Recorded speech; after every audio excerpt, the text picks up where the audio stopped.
नमस्कार दोस्तों, आप सबका स्वागत है मेरे चैनल में। आइए आप सबको आज मैं एक नई कहानी सुनाऊँ। तो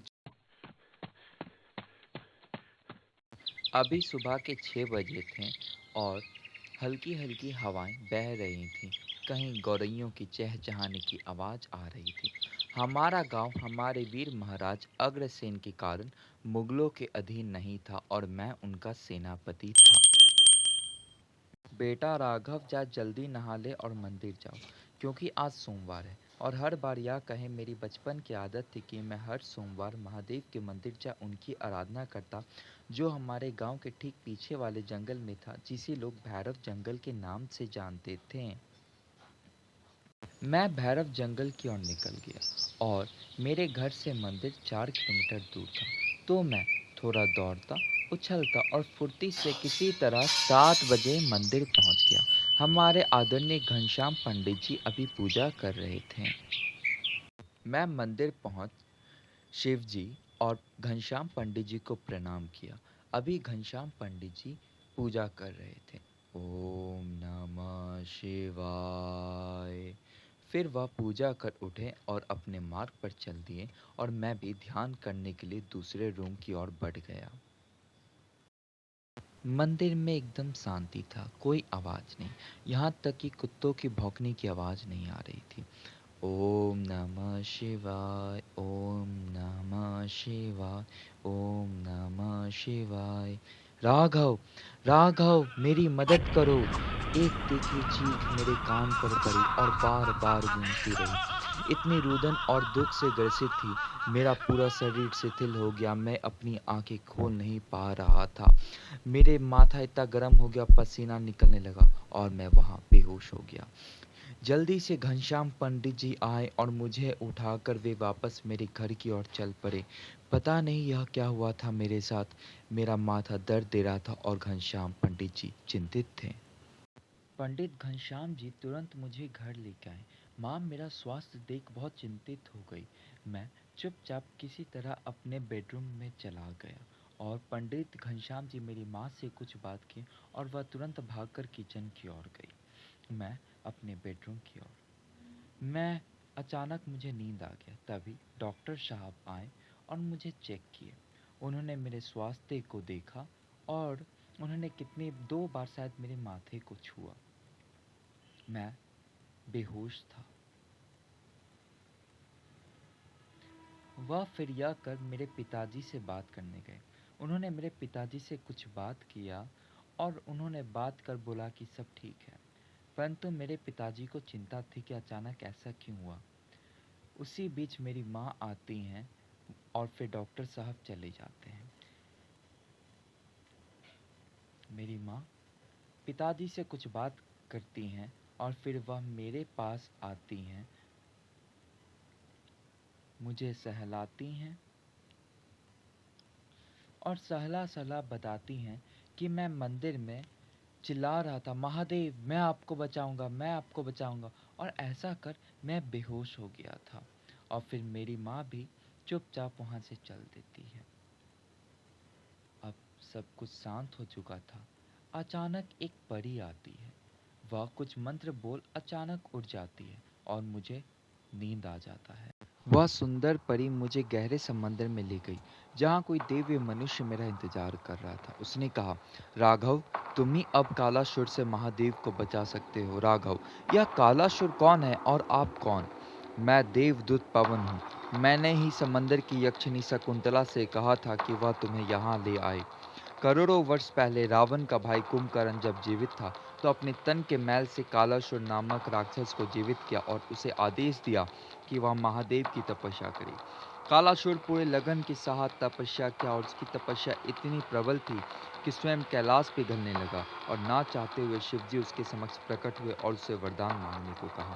कालासुर ने वरदान मांगा कि मैं क्षीर निद्रा में चला जाऊं और तब उठूं जब इस संसार में भक्ति भाव, कपट ये सब फैल जाए और भक्ति भाव नष्ट हो जाए और लोग एक दूसरे से झूठ बोले, कोई आधार ना हो, उस समय मैं जागूं और मेरा प्रकोप आप पर भी पड़े।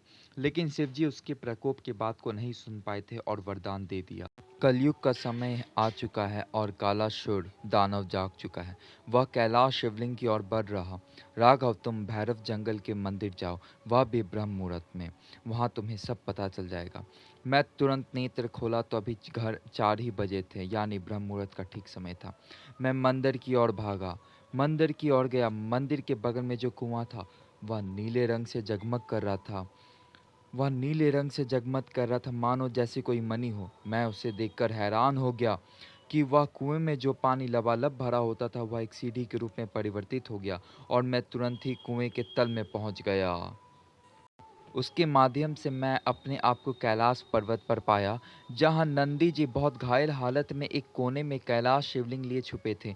चारों ओर पूरा उथल पुथल मचा हुआ था। कुछ देवगण कालासुर के साथ वीरता के साथ लड़ रहे थे, पर उसकी मायावी शक्ति के सामने कोई नहीं टिक पा रहा था। मैं दौड़कर नंदी जी के पास गया, बोला, नंदी देव, यह क्या हो रहा है? राघव, अभी यह उचित समय नहीं है जानने का। बस तुम इस शिवलिंग को लो और यहाँ से चले जाओ। उन्होंने मुझे शिवलिंग दिया और तुरंत ही गायब हो गए। तभी विष्णुदेव प्रकट होते हैं। मैं उन्हें प्रणाम करता हूँ और विष्णुदेव कहते हैं, राघव, यह जो जागृत लिंग है, इसे हमें कालासुर से बचाना है, वरना इसके खंडित होते ही सारा संसार, या कहो समस्त ब्रह्मांड नष्ट हो जाएगा। मैं तुम्हें कुछ दिव्य शक्तियाँ प्रदान कर रहा हूँ। तुम उनका उपयोग कर यहाँ से जा सकते हैं और कालासुर की मायावी शक्तियों से बच सकते हो। ओम शक्ति प्रदान हो। ओम शक्ति प्रदान हो। अचानक एक गर्जन हुआ। कालासुर अपने तलवार से विष्णु जी के ऊपर हमला कर दिया और उसकी तलवार से बचने के लिए विष्णु जी गायब हो गए और मैं कुछ प्राप्त शक्तियों के साथ वहीं पे बेहोश हो गया और गायब हो गया। मैं कैलाश में कई दिनों तक फंसा रहा, क्योंकि कालासुर की मायावी शक्तियां चारों ओर फैली हुई थी। एक दिन जब मैं गुप्त स्थान पर ध्यान कर रहा था, तभी लिंग चमकने लगा और मैं उसे छुआ तो संदेश मिला कि शिवजी मेरे गांव के भैरव जंगल में विराजमान होना चाहते हैं और इसका शुभ दिन ठीक 4 दिन बाद था। परंतु उसके सैनिक मुझे खोज रहे थे। तब मैं किसी तरह वहां से निकलने में कामयाब हो सका, परंतु उसकी मायावी शक्ति की नज़र मुझ पर पड़ गई। मैं किसी तरह वहां से निकलने में कामयाब हो गया, परंतु कालासुर की काली शक्तियाँ की नज़र मुझ पर पड़ गई और उन्होंने मेरा पीछा किया। मैं भागा और तेज भागा। मैं गौरैया बन पाताल लोक भागा, लेकिन कालासुर वहां पे भी मेरा पीछा करता। मैं स्वर्ग लोक भागा, वहां पे भी वह पीछा करता। उड़ते उड़ते मैं इंद्रलोक से होकर गया। वहां पे छन छन न न न गाने, इंद्रियानी, अप्सराएं, यक्षिणी सब नृत्य कर रहे थे। उन्हें देख कालासुर आकर्षित हो गया, कुछ देर वहीं ठहर गया। इसी बीच मैं धरती लोक पहुंच गया और धरती लोक पहुंच गया। धरती ग्रह के करीब उसने एक तेज खड़ग प्रहार मुझ पर किया, परंतु शिवजी की कृपा से मैं किसी तरह बच गया और अपने गांव आ गया। अभी चारों ओर हल्की फुल्की अंधकार थी और यह चौथे दिन की शुरुआत थी, यानी पिछले 3 दिनों से मैं केवल भाग रहा था, ना खाया ना पिया था। मैं शिव श्रोतम बोलते हुए भैरव जंगल की ओर बढ़ने लगा। जंगल के पेड़ पौधे, मंदिर की घंटी सब बजने लगी। तभी कुएं में तेज नीली रोशनी हुई और मैं उसके अंदर चला गया। अरे ये क्या, यह क्या, इतना बड़ा मंदिर, वो भी हमारे गांव में, धरती के इतने नीचे, आखिर कैसे? तभी मैं मंदिर की ओर चल पड़ा और मेरे पीछे माँ पार्वती, गणेश जी, नंदी और विष्णु जी और उनके साथ नारद मुनि पधारे। मैं शिवलिंग को उठा मंदिर के गर्भगृह में चलने लगा। गर्भगृह की ओर मैं ज्यों-ज्यों बढ़ रहा था, मुझे एक अलग एहसास हो रहा था। धीरे-धीरे एक शांति, मन में ऊर्जा, जैसे महादेव स्वयं इस धरती में विराजमान हो, हमारे धरती लोक को पवित्र कर रहे हैं। मैं गर्भगृह में पहुंच शिवलिंग को स्थापित किया और पंडित जी सब खुशी मनाने लगे। उस मंदिर का नाम पंडित जी ने शंभु द्वार रखा। तो सभी देवगण और मैं भी शंभु द्वार के नारे गाने लगे, हर हर महादेव, हर हर महादेव। और उसके बाद उस मंदिर का हम सभी देवगण और मैं साथ में रक्षा करने लगे। इसी तरह कई सप्ते बीत गए। एक दिन पवन देवदूत कहते हैं मुझसे कि राघव, अब जैसे कि हम धरती लोग आ गए हैं, चलो थोड़ा बाहर निकल धरती के लोगों से मिले। पर मैं ऐसा नहीं चाहता था। पवन देव तो नटखटते ही, वो किसी की बात ना सुने ना मेरी, परंतु मुझे एक गलत आभास हो रहा था। पर पवन देव उड़कर धरती लोक में बच्चे के रूप में परिवर्तित हो चले गए। राघव बाहर मत! पवन देव चिल्लाने लगे और फिर सब शांत हो गया। मुझे पता चल चुका था कि कालासुर धरती पर आ चुका है और वो तबाही मचा रहा है। कालासुर धरती वासियों पर अत्याचार कर रहा था ताकि वह अन्य देवगण को विवश करे ऊपर आने के लिए। यहाँ तक कि हमारे गांव के जो महाराज थे उनके वशीभूत हो गए थे और प्रजा पर अत्याचार कर रहे थे। एक दिन जब कालासुर भैरव जंगल की ओर जा रहा था तो पंडित घनश्याम जी पर उसने हमला बोल दिया और वहीं उनकी मृत्यु हो गई। घनश्याम जी हमारे गांव में आदरणीय थे। उनकी मृत्यु ने मुझे बहुत क्रोधित कर दिया। मैं अन्य देवगणों से विनती करता कि कालासुर का किसी तरह वध कर दे, पर कोई आगे नहीं आता। एक दिन मुझे इतना क्रोध आया कि मैं खुद उससे लड़ने के लिए मंदिर से निकल कालासुर से लड़ने के लिए चल पड़ा। परंतु कालासुर की माया के सामने मेरी एक ना चली। मेरी गति बहुत धीमी पड़ गई। मैं ज्यों-ज्यों बढ़ रहा था मानो मेरे पैर जकड़े जा रहे थे और अचानक मुझसे कुछ हुआ भी नहीं जा रहा था, मैं शिथिल हो गया। मैं तब महादेव को याद करता हूँ। अभी महादेव ध्यान में मग्न थे। मैं क्या करता? तभी मैंने कहा, हे भोले तेरी भक्त की हाल देख, त्राही माम, कालासुर की तू चाल देख, आँख खोल ओ ध्यानी रे, भक्तों की तू वाणी रे, फैला जो अंधकार है, अधर्म की देख सरकार है, लहू लहू हैं लोग हुए, जागो शंभु, ओम नमः शिवाय, ओम नमः शिवाय, ओम नमः शिवाय, ओम।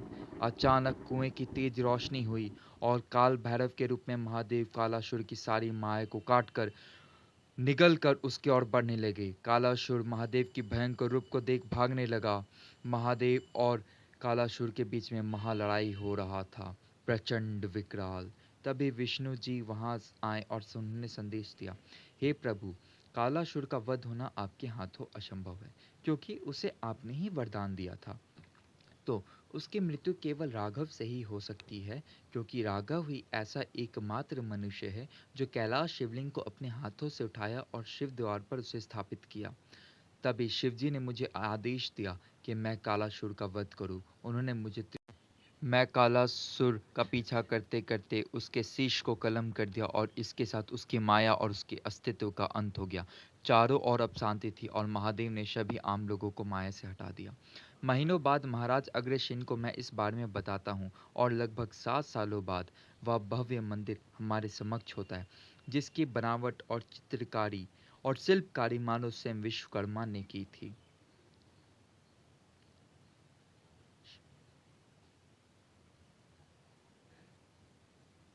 राघव, राघव, उठो बेटा, स्कूल नहीं जाना है क्या? क्या? क्या? यह मात्र एक स्वप्न था। ओ नहीं। ओम नमः शिवाय। ओम।